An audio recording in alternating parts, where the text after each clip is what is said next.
Barikiwe na atembee hapa. Wangapi wanasema Rais William Ruto atembee hapa?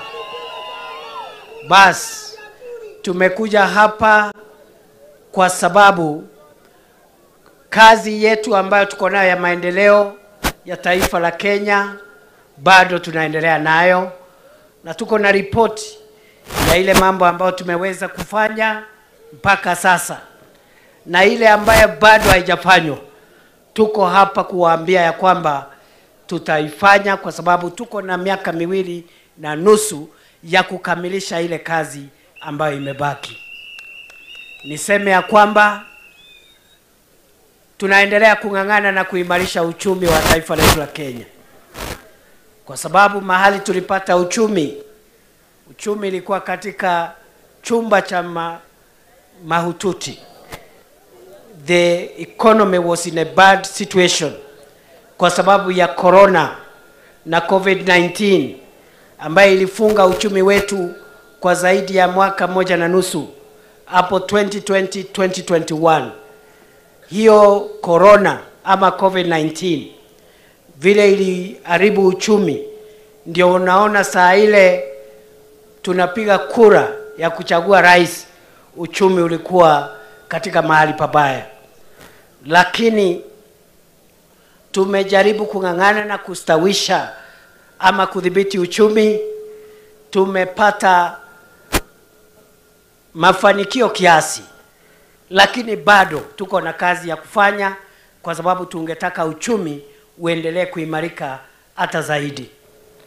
Mnakumbuka ya kwamba kulikuwa na yale maandamano ya unga ya 2022-2023 kwa sababu bei ilikuwa imepanda sana, ikafika 250 shillings kwa kilo 2 ya unga.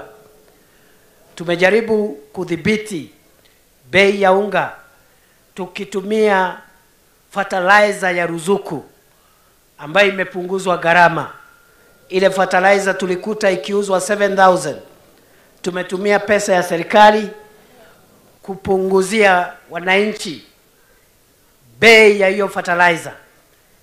Katika miaka 2 imepita, hiyo fertilizer tulikuwa tunaipatiana kwa wakulima kwa shilingi 2,500 badala ya 7,000.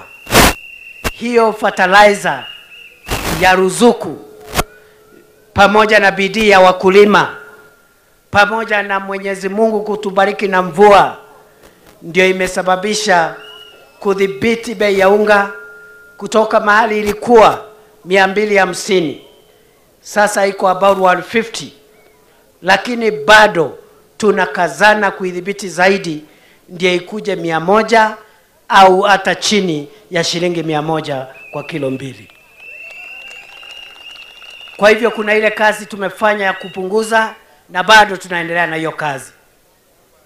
Majani chai yetu mahali tulikuta sio mahali iko saa hii. Mwaka wa 2022 Kenya ilipata pesa ya kigeni bilioni 160 kutoka kwa majani chai. Mwaka uliofuata wa 2023 ile majani chai ilikuwa imetupatia pesa ya kigeni 160 billion, ikatupatia 180 billion. Mwaka uliopita ile mapato ya kigeni kutoka majani chai ambayo ilikuwa 180 billion ikaongezeka ikakuwa 215 billion, ambayo ndio ya juu zaidi mapato ya kigeni kupitia majani chai tangu tulipoanza kukuza majani chai katika taifa letu la Kenya. We have seen foreign exchange earnings from tea move from 161 billion in 2022 to 180 billion in 2023 to 215 billion in 2024, na tunataka mwaka huu tusongeshe hiyo mapato iende juu hata zaidi. Kwa kilo moja tumekuta majani chai inauzwa kwa shilingi 44. Tumeizongesha kidogo, imefika 64. Tungetaka kuizongesha zaidi ifike 100 na juu ili tupate guaranteed minimum returns. Maziwa, tumekuta maziwa inanunuliwa shilingi 33, 34 kwa lita moja. Tumeisukuma sasa, KCC inanunua maziwa kwa shilingi 50, na tungetaka iongezeke hata zaidi, ipite hiyo 50. We had committed to bring milk prices from 33 shillings to 50 shillings as guaranteed minimum returns. Tumeshafika hapo 50, lakini hata kama tulikuwa tumesema tutafikisha 50, there is no harm in increasing that price beyond 50 shillings a liter, and we are doing our best. Ni kwa sababu gani? Ni kwa sababu wakulima wengi ama watu wengi katika taifa la Kenya, wakiwemo hapa Kisii, watu wengi wanapata mapato yao kupitia kilimo cha majani chai, cha maziwa, cha mahindi na hata kahawa. Nimesikia imeanza kukuzwa sehemu hii ya Nyamira na Kisii.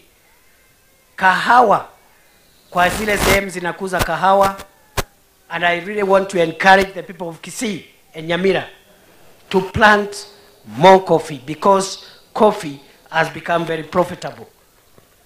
2022 kahawa ilikuwa inanunuliwa kwa mkulima shilingi 50 kwa kilo ama 60 ukiwa na bahati. Tumesongesha hiyo bei. Sasa katika sehemu ambazo zinakuza kahawa, wakulima wanalipwa 120, 130, 140, 150 shillings per kilo. Ni kwa sababu kilimo ndio itasongesha nchi yetu mbele. Kilimo ndio inashikilia wananchi wengi kupata riziki. Kuna ile hatua tumefikisha, lakini kama vile nimewaambia, bado hiyo safari haijafika mwisho. We continue to make agriculture more productive, more profitable, so that many people in Kenya can earn decent incomes and take care of their families. Vile vile, mambo ya kiuchumi ya jumla, mnajua shilingi ya Kenya ilikuwa hafifu. 2022 shilingi ya Kenya ilikuwa inabadilishwa shilingi 167 kwa dola. Sasa hivi shilingi ya Kenya imepata nguvu kiasi. And for the last 1 year, exchange rate dola moja ni shilingi 128, 129. Haipiti hapo na hairudi kwa ile 167 ambao tulikuta 2022 because of the effects of corona. Tunakazana vile nimesema kudhibiti bei ya unga, kudhibiti bei ya petroli.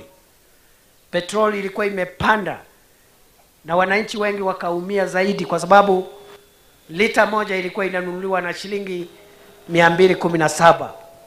Kila mwezi serikali inaendelea kupunguza bei ya petroli, shilingi 2, shilingi 3, shilingi 5. Katika miaka miwili ambayo imepita, petroli ambayo ilikuwa 217 lita moja imeshuka kwa shilingi 43 kwa hiyo miaka mbili.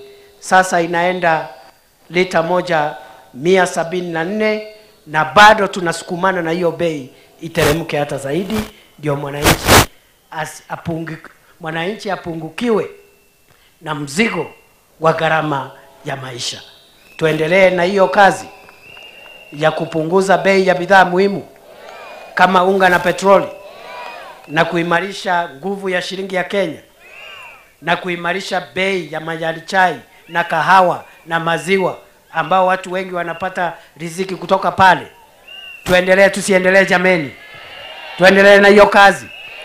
Hiyo tumefanya in 2.5 years. We have another 2.5 years to complete the journey and make the cost of living more manageable to the majority of the people of Kenya. Na ndio unaona tuko very serious. We are not available for politics and pettiness. We are very focused. Kwa sababu hiyo kazi, that is what will count at the end of the day. Hakuna kiongozi atapikwa akuliwe nyama. Kiongozi, faida ya kiongozi ni kutafutia wananchi maisha bora kuliko mahali alikuta maisha. na kuhakikisha kwamba mwananchi amepungukiwa na mzigo wa gharama ya maisha. That is our focus.